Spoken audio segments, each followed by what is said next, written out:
Hi, this is Roger. Thanks for dropping by. This week's Blast from the Past is a day late because I had something else available yesterday on Tuesday, whereas normally I haven't, so the Blast from the Past fills the gap. Well, today it's on Wednesday. That's just how that's how it falls. And this is an orchid channel primarily, and for a lot of people they come here to see the orchid blooms. That's what it's all about. And for some it's about the plants and how to look after them. For some it's both. So people come for various reasons, but I suspect the majority are interested in the orchid blooms. Well, I found a good one because it concentrates on the blooms that I had back in those days in the old place.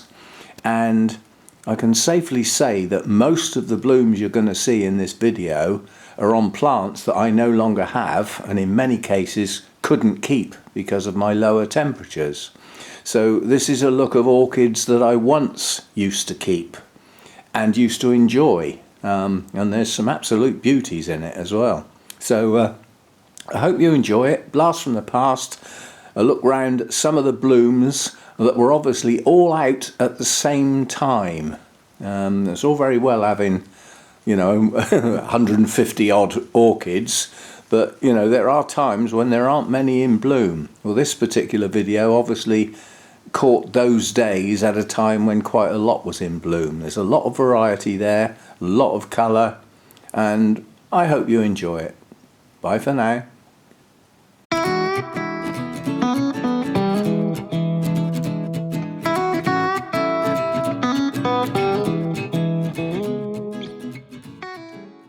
Hi, this is Roger. Thanks for dropping by. You know me, I'm not really a Phalaenopsis person, but I have got some. And, this is a pathetic spike with 2 blooms on and 2 blasted buds, but the spike looks like it's going to extend, so I may get more blooms as time goes on. But, look at the subtlety of the colours. There are little spots on those lower sepals, brain dead, and the delicate colours in here, and that subtle tinge of pink that extends outwards and then fades to the white. It's still a beautiful bloom. Yeah, I know it's a Phalaenopsis and I'm not that keen on them, but it's still a beautiful orchid. And this morning I was just feeling lucky. Okay, I've got a lot of plants and some of these have been bought in, but I'd just like to look round and feel lucky, I've got this lovely little mini phal down here, lovely little white. It's a tiny little bloom. It's quite a tiny little plant. Now I like those, and this one's not mine actually, it's my daughter, but this has even got variegated edges to the leaves, which is not common in Phalaenopsis. I think that's artificially induced, shall we say. I don't think it's natural. But I just had a quick look round, and somebody said on one of my other videos that you're lucky to have the variety to have things in bloom. Well, that's not luck, that was the plan. The more variety you've got, the more chances you've got of things being in bloom all year round, and that was part of my original plan, in the background of the way I choose my plants. And so I thought I'd just go round. That little tiny, and that is a tiny little bloom, it's tiny for the plant, yeah? It's the one that recently got repotted. But it's still a nice little Restrepia, a little bit of bright golden red, just tucked away in the shade, doing its thing. And this one just seems to be in perpetual bloom. This one's doing well for me. It's one of the Eric Young foundation plants. But I just thought I'd just sort of go round. My Encyclia cordigera. This is its last spike. Now, this isn't my spike. I bought this with the spike on it. And you can see the colour change. That means that flower's going to drop soon. It gets that bronzy tinge and moves away from its deeper colours and greens to a bronzy colour, and then it falls off. And there's only 3 left after that one. and then there are no more spikes, so that one will be out of bloom for a while. But it's got a few new growths showing, and it's got to be repotted because I potted that one on because it was such a solid mass of roots and old moss. I just put it in a bigger pot with some new media around the edge to encourage root growth, so that when I repot it I'll have some roots, otherwise it'd probably all be dead. And I mean, I bought this one in bloom, you know, that was in an unboxing video, but what a splash of yellow. That says spring to me all over it, as does that. Spring colours. Psychopsis Papilio alba. I'm going to have trouble with names today, you see it coming. And this one's still hanging in there. That's my only Paphiopedilum in bloom. That's Mordier. My moniliform is nearly over now for now. And then I'll be looking for new canes. Come on, I'm watching you. And this little Kiki, this Dendrobium delicatum, they're finally going, which is a shame, but it's a Kiki, it's a single cane, you know. So again, I'll be looking for new canes on that. The Berryoda's going to go soon, again, Kikis, they're first blooming, one spike on each Kiki, and they've lasted ages. Lovely little delicate shades of pink. And now that the delicatum's over, I might be able to get some scent off of that before it finally goes. But then I need new canes to start growing from the base of those Kikis and bush up the plant. So looking forward to that. Coming soon. This other little Phalaenopsis here. Again, not strong spikes, but they're extending. They're showing buds on the tips. So that one, all the buds blasted on that spike, but now it's growing more buds. So there will be more blooms to come on that one. So double plant that one. Unusual. The Nellie Isla Red Velvet, a lovely splash of colour. Again, not my spikes, I bought it in spike. It'll be up to me to get it to do that again. And I probably won't succeed. I can accept failure that my spikes will not be as good as those next time round. It's only got 2 pseudo bulbs, and you know, there's the older bulb there, the latest bulb here, of the 2, with 2 spikes on. So this plant's going to be totally exhausted by the time those blooms have finished. And again, then I'll be looking for new growths, and it'll be up to me to push them on, which I'll do my best to do. Miltonia Sunset, this is my spike, and that's a bit of a beast of a plant, that's got lots of new growths and is now pushing out its new roots from those new growths. They're not new growths anymore, they're maturing, and that's when their roots come out, so I've got to do my best with that to get those roots. I don't know whether you can see that spike at the back there, stick it up against the glass. That's Catatanti. And the last time we saw that, that was a brand new spike. It's now, what, 14 inches long? Probably in 10 days, and it's just showing signs of branching. So that's going to be a good spike. Come on, get on with it. And this Tolumnia has got a fading bloom on. That'll be the first one to open back here. I cursed the other day. I actually caught one of the metal hooks on one of my mounts on that spike as I moved it and tore a flower off. You know, okay, it was only 1 bloom, but when you've only got 5, that takes it down to 4. So I was a little annoyed. And then this other Tolumnia, lovely colours on that. Now that spike's relatively new, so those will last quite a while now. This spike's coming on down here, another Phalaenopsis, that's a mounted one, and that's green apples, so that has beautiful green Phalaenopsis blooms. I think the lip is a purpley colour from memory, but it was a long time ago that flowered. But it's coming on. And this sickly Cattleya, what a colour. You know, it's a splash of red, and it's a good red. Bordering on orange, but the deepest red in the lip. Paler red on the sepals, and then the slightly darker red on the petals. Beautiful Cattleya blooms, I love it. Sometimes the big and blousy Cattleyas are just what you want, and sometimes it's the colour. And that star shape is nice, I like those blooms. This thing's opened up nicely now, Melissa Briony. the depth of the colour probably doesn't show up too well with the camera. I know what these... some blooms just seem to reflect light when being filmed and come out a different colour. What else we got? This little Stardust Firebird is wishy-washy, but it's got quite a few blooms. 2 out and 1, 2, 3, 4, 5 to come. And again, that's only Kiki's. The Nobelies are still in there. That's the one that went to the show, Prima Donna. This little one here with the little touches of pink. Beautiful blooms, and they're lasting well. I don't remember them lasting as well as that last year.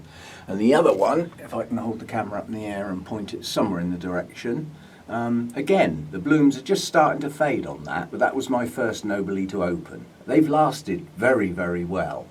And they've all got new canes growing now, so they're coming on. Harvey Annam's going to drop its last few flowers, but then there's another spike coming. That just keeps blooming. It just seems to bloom for like 6 months of the year. And this funny little dendrobium here has got a lot of buds on it as well. That's another orangey one. It's a bit like Stardust, but not. It is different. That's quite a nice little bloom, but that's got far too many deciduous canes on it. When I repot that, some of those canes are going to have to come off. There comes a time when the older canes are actually taking nutrients away from the rest of the plant because there's so many of them. There needs to be a balance between old canes and new canes. I mean, the plant does its best to distribute the goodness around the plant. But when there's too much old and not enough new, the balance isn't right. Yeah, I mean, what can you say? Young Min Orange, beautiful colours, lasting well as well.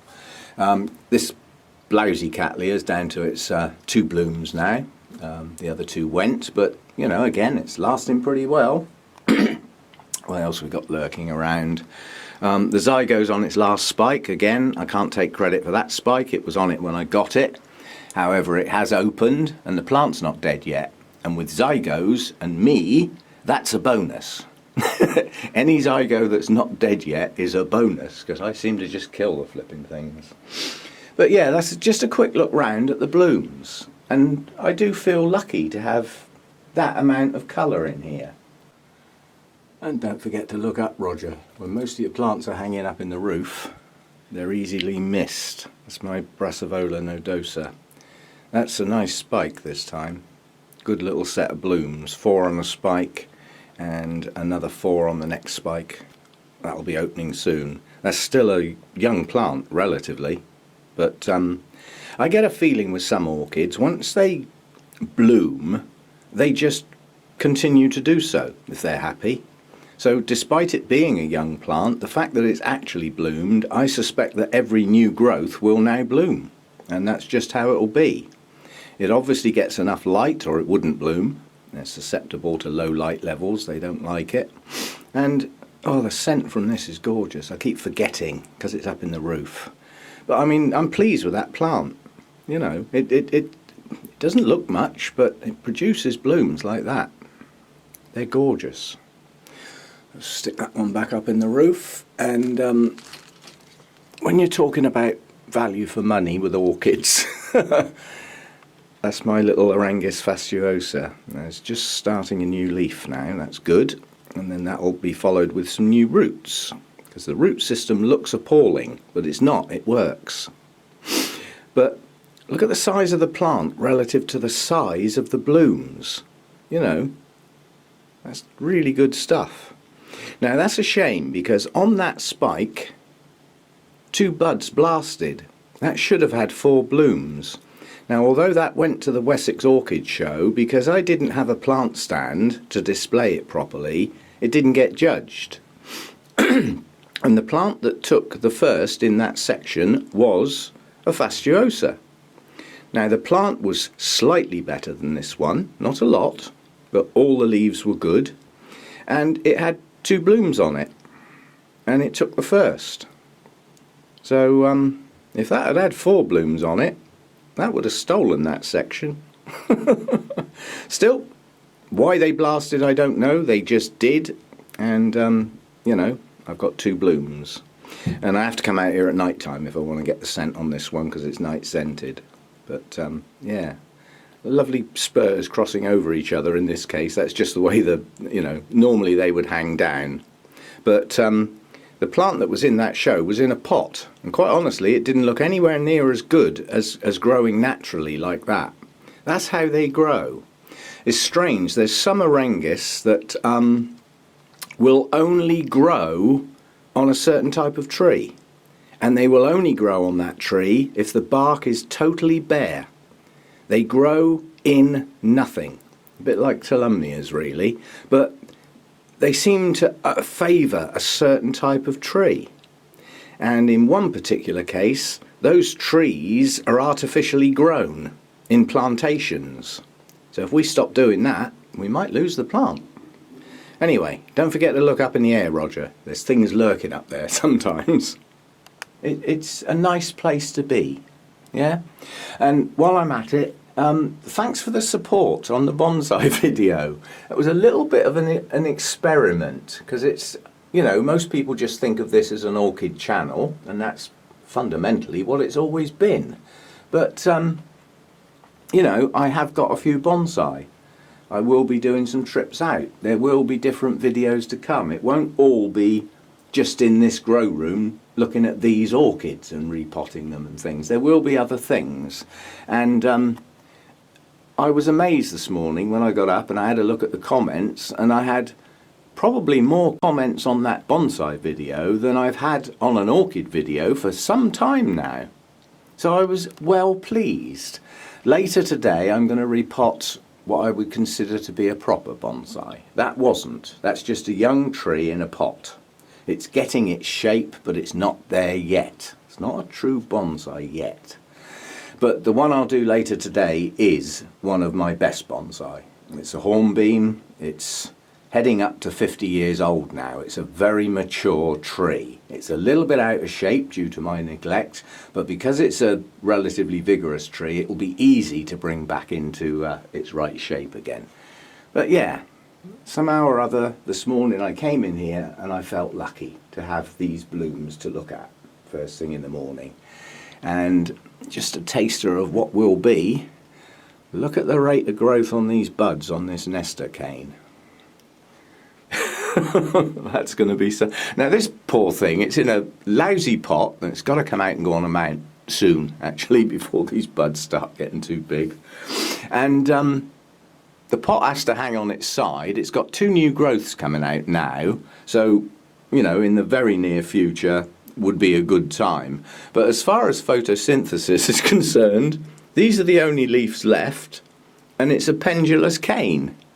So the top of the plant's got to go up there somewhere, and the bottom of the plant's down here in quite deep shade, which is not ideal. But most of the energy in that sort of dendrobium is stored in the canes. It's not really the leaves until the new canes start growing well. So yeah, I think that's about it. I can't see any other blooms lurking.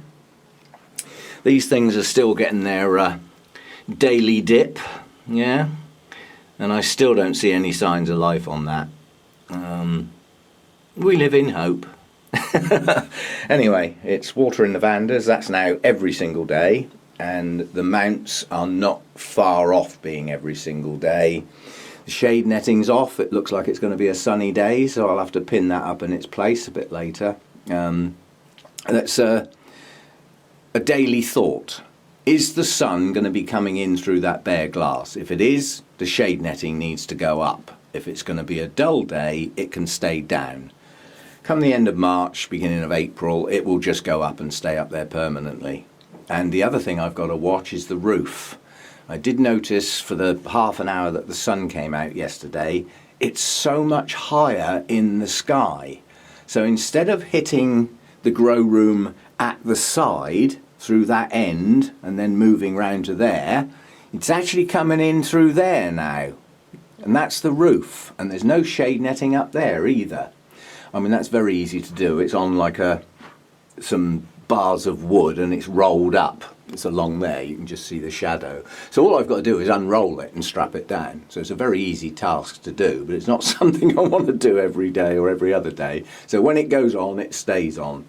But at the moment, as the sun is increasing incredibly gradually, I can get away with not putting the roof shading on for a bit yet. That's probably going to be mid-April. I mean, the Vandas will love it just as it is through the bubble wrap and the dirty perspex. So that's not like a clear roof. They'll love that light, but some of the other things won't. So I have to have a balancing act.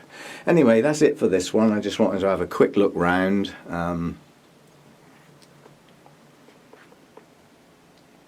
Yeah. Privilege to be in the company of colours like that. Okay, see you again next time. Bye for now.